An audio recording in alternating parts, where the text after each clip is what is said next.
Hello, everyone, and welcome to this week's Medicinal Monday. I'm Dr. Susanna Alter. And I'm Dr. Benjamin. And we're both naturopathic doctors who support individuals in reversing disease and reclaiming optimal health through whole food plant-based nutrition and mind-body medicine. And also hydration. And hydration. Because, oh my gosh, I'm so excited to be talking about hydration today on Medicinal Monday. I really can't believe we've gone this far without doing some sort of deep dive into the topic of hydration. It's crazy. What episode are we on? 247 or something. I honestly forget. It's crazy because hydration is a huge component of our Thrive on Plants program. And we talk about it all the time, but I guess just not in the context of these conversations. So very excited to do a little bit of a deep dive, hopefully better understand how to optimally cellularly hydrate, because a lot of people are just thinking about drinking water and not really thinking about what that water is intended to do in the body and where it is intended to be in the body. So that's really, really, really, really important. So look forward to talking about that. But before we do, just one quick announcement that this Thursday at 7 p.m. Eastern, 4 p.m. Pacific, we are hosting a free event in the plant-based and stress-free community. It's actually going to be a Zoom event. So if you're not on Facebook, you can join us. But this is a mind-body event, and we're calling it the Brain Body Wisdom Workshop. So if you like our Wisdom Wednesday calls and you've been looking for more of that kind of information, come over and sign up for this workshop, because we're going to take a deeper dive into just how important the brain-body connection is, and how when we understand the brain-body connection, we understand where stress comes from, we're really able to have, just more leverage in our self-healing journey. Amen to that. So that's taking place on Thursday, and I'll put a link in the notes here for you to register if you're not already. So now let's talk about water. Let's talk about hydration. Let's talk about how important that is and how to put the water in our body properly, because let's face it, in these Medicinal Monday conversations, we're often talking about nutrition, optimal nutrition, but hydration is just as important. If you recall the foundation of health that we sometimes allude to: food, air, water, movement, rest, thoughts, relationships, purpose. All of these pieces to the puzzle are equally important. And a lot of people do hyper focus on food for good reason, because yes, a lot of people get a little, off track with that determinant of health, but that doesn't mean it's any more important than any of the others. Right. So I wanted to start by showing this little graphic that actually I created, because there's a lot of graphics similar to this. And if you're just listening, what you see is the water distribution in the body. And, it's up for debate as to exactly how much, what percentage of water is in the body, depending on your age, your sex, your gender, and hydration status. It's somewhere around 60% of your body is composed of water. But again, people think, okay, 60% of my water, better drink up. But 2/3 of that 60% is within the cells, within the intracellular space. And then 1/3 of that 60% of your water is in the extracellular space outside of your cells. And then of that extracellular fluid, about 20% is in the blood plasma. So a lot of people, I have to admit, when I'm thinking about hydrating, sometimes if I don't remember this kind of basic science stuff, I think, oh yeah, just putting more fluid in my bloodstream. But only 20% of our extracellular hydration is in the blood, and then 80% is between the cells in a space called the interstitial space, interstitial fluid. So kind of like the housing the cells floating around in this interstitial space. Yeah, I think this kind of graphic is super helpful to just understand exactly where the water is in our body because yeah, when you first hear that humans are made up of, so much water, I think the common visual is to think that we've just got all this like water slushing around in our bodies, but that's not the case.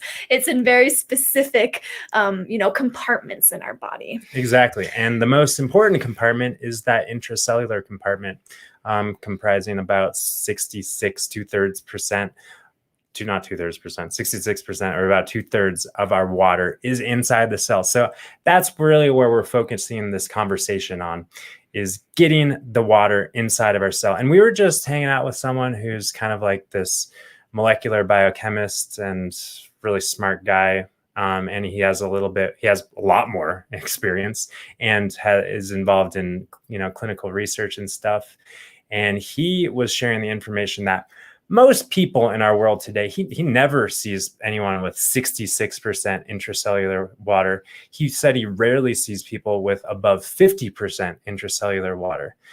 He was just talking about how, yes, there's a severe epidemic of chronic dehydration, but it's even more severe than I was realizing. And really, to be more precise, it's an epidemic of chronic cellular dehydration.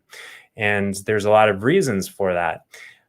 But in any case, to combat that is really important because, of course, we want the water to be in that intracellular space. And I guess just to start, the importance of that intracellular hydration is required for proper detoxification. If we're thinking about clearing toxins out of the body, we need the detergent or the solvent of water to shuttle toxins through the bowels, through the kidneys, through the respiratory system, through the skin. And what our liver does is it converts fat-soluble toxins into water-soluble toxins. But then we need a surplus of water to be carrying all of these, metabolites out of our body efficiently. Right. Yeah. Hydration is also super important for energy production, for our metabolism.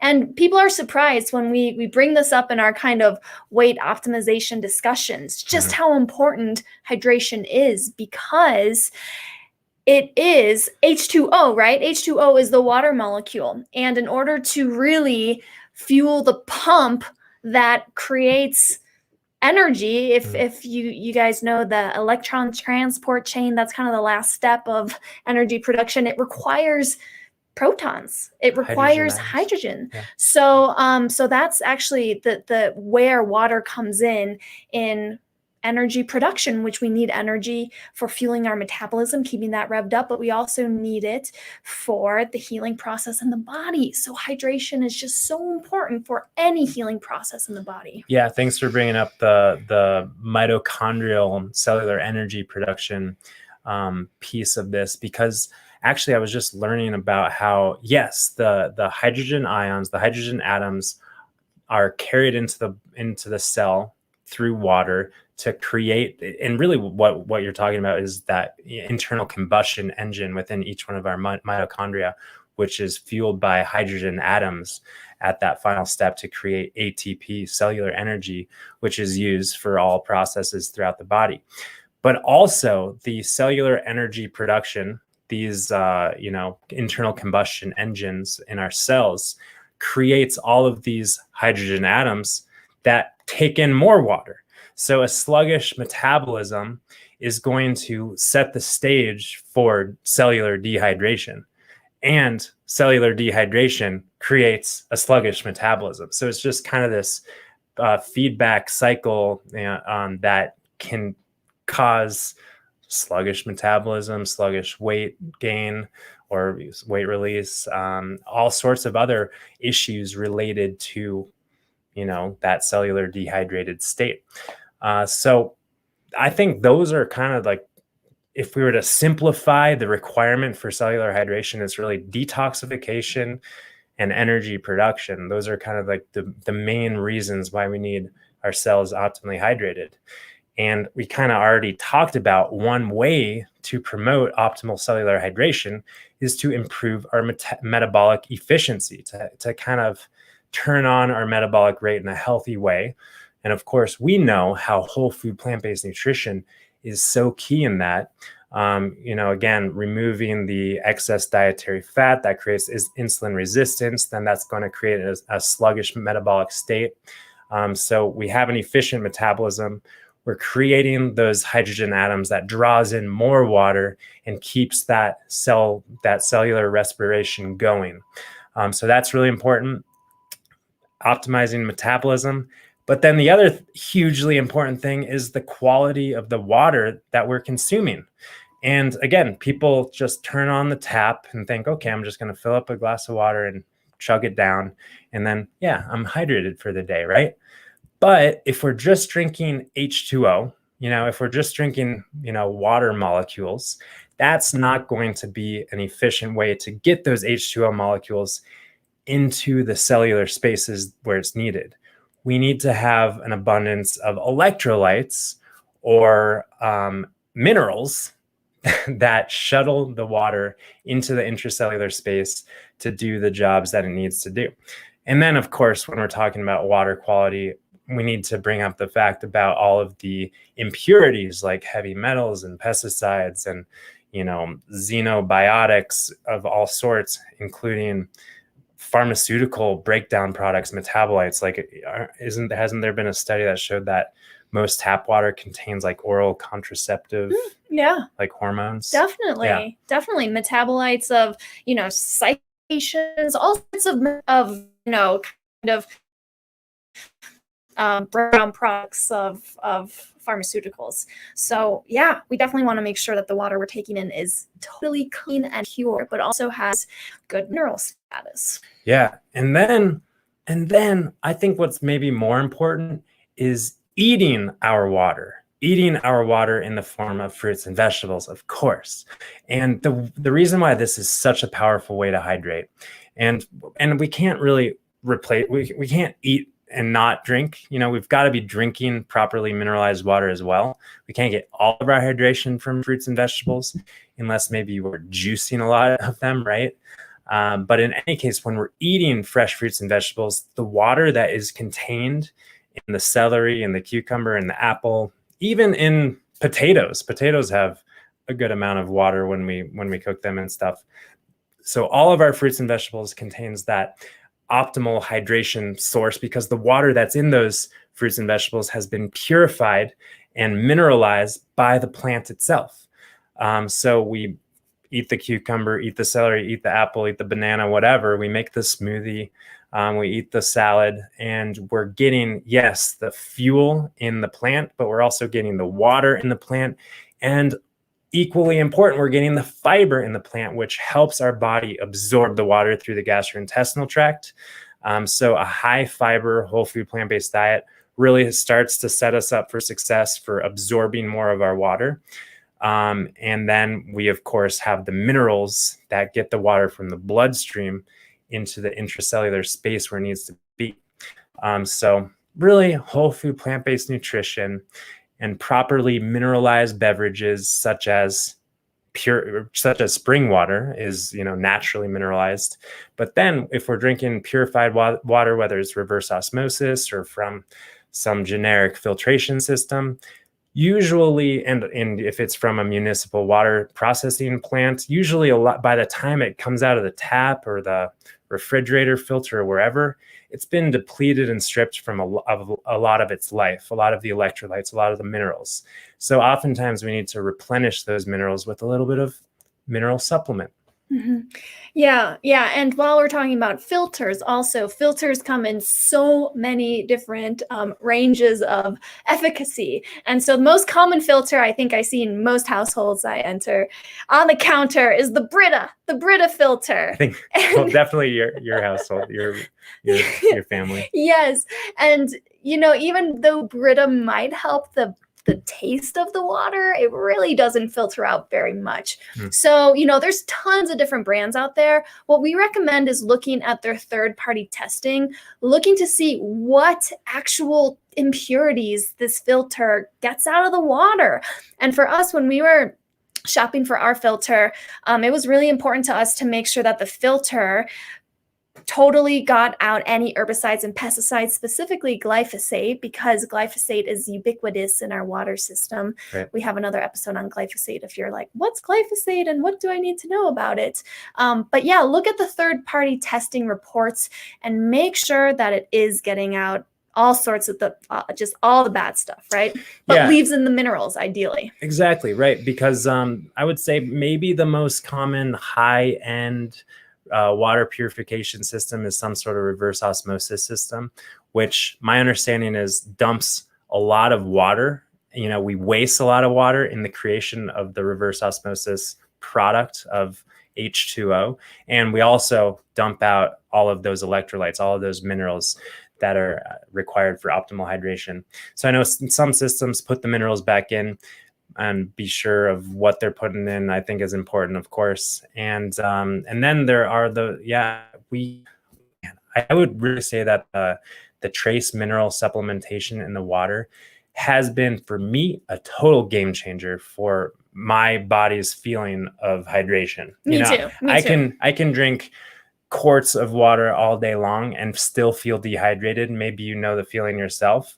But when I start putting some trace minerals in there, I feel like I'm absorbing it because I am. And then the other thing, another good way to get the minerals into your water so that the water can get into your cells is drinking things like lemon water, which introduces minerals as well as other phytonutrients that are healing and beneficial, of course.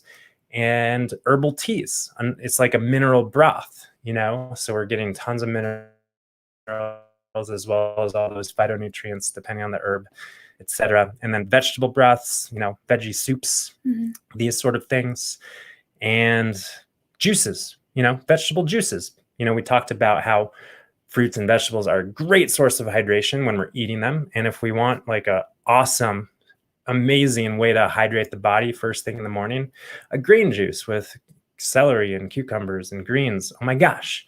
It's so hydrating. And because it's so hydrating with so many minerals, it's quote unquote detoxifying, right? Because it's getting in there and scrubbing things out. And we've got all the phytonutrients in these plants that support the liver and doing what it needs to do as well. Right. Yeah. So there's also lots of different brands of mineral drops. If you're thinking you need to remineralize the water you're drinking, we use a brand called Trace Mineral Research. The product is called Concentrace, and we really like it. It's available at most health food stores.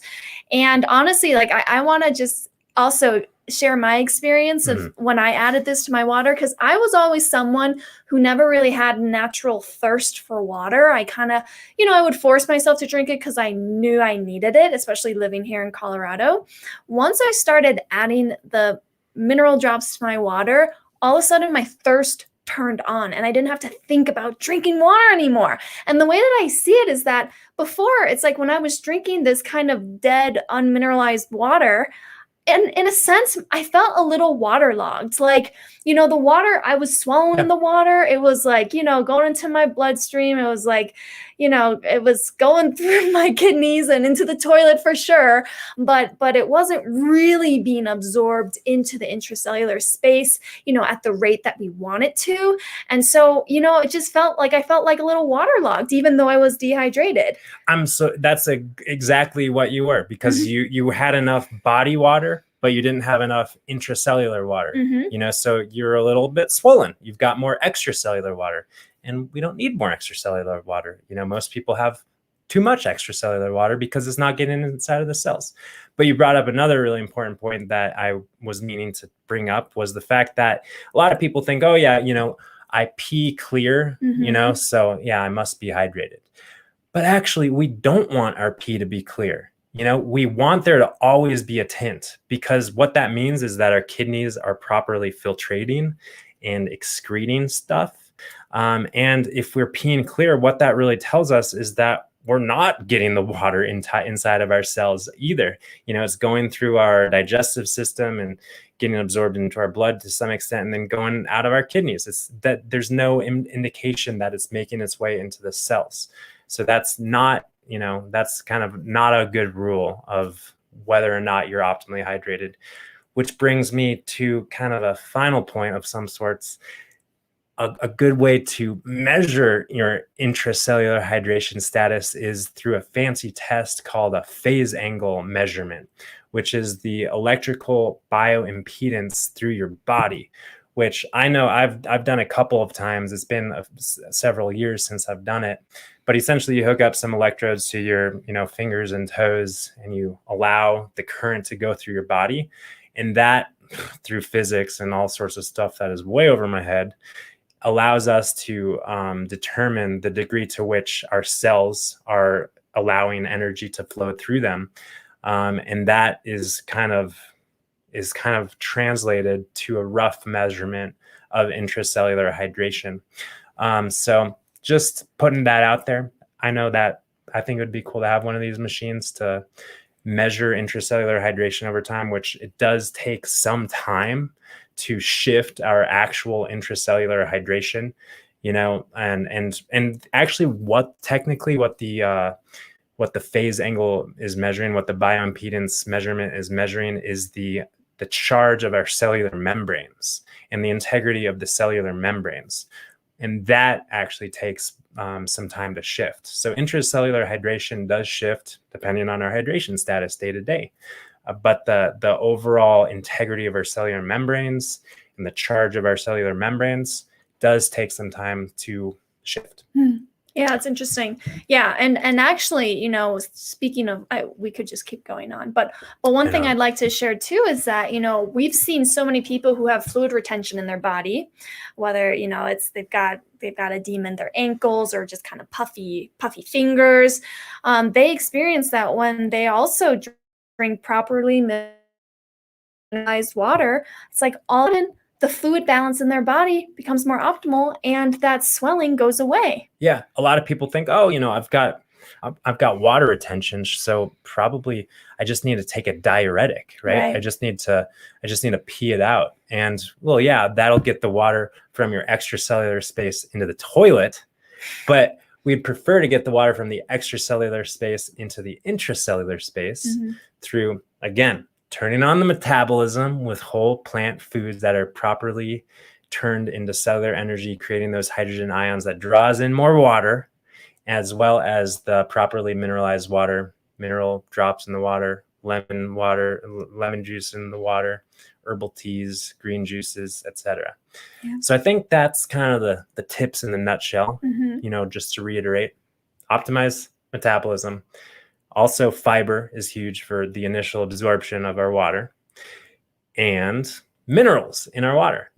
Water is not just H2O. Water is H2O plus minerals. So we should be consuming it in that sort of way. Yeah. And let's see, just one question. Will we be listing the products we mentioned below? Yeah, we can definitely do that. We can share the mineral drops we like and the filter that we like for people who are looking for those. Yeah. And I feel like, honestly, even though I feel like I was like chomping at the bit and getting the information out as fast as I could, in a timely fashion, I feel like I still just scratched the surface. So if there are more questions, if you feel like if you're a hydration. We didn't talk about how to space out water consumption throughout the day, for example. Also, oh my gosh, I think it's important that we mention that a lot of beverages that are frequently consumed, like alcohol and coffee, do not in any way support our hydration efforts, but in fact can counter it. So all of these sort of things, we could go on and on. But in any case, we appreciate you for tuning in for another Medicinal Monday, and we'll look forward to seeing you next time. Yeah, we hope to see you on Wednesday for Wisdom Wednesday, and then on Thursday for our Brain Body Wisdom workshop. So if you want to join us for that, you can find the link to sign up. We'll put it in the show notes as well. Thanks for tuning in. See you guys next time. Bye for now.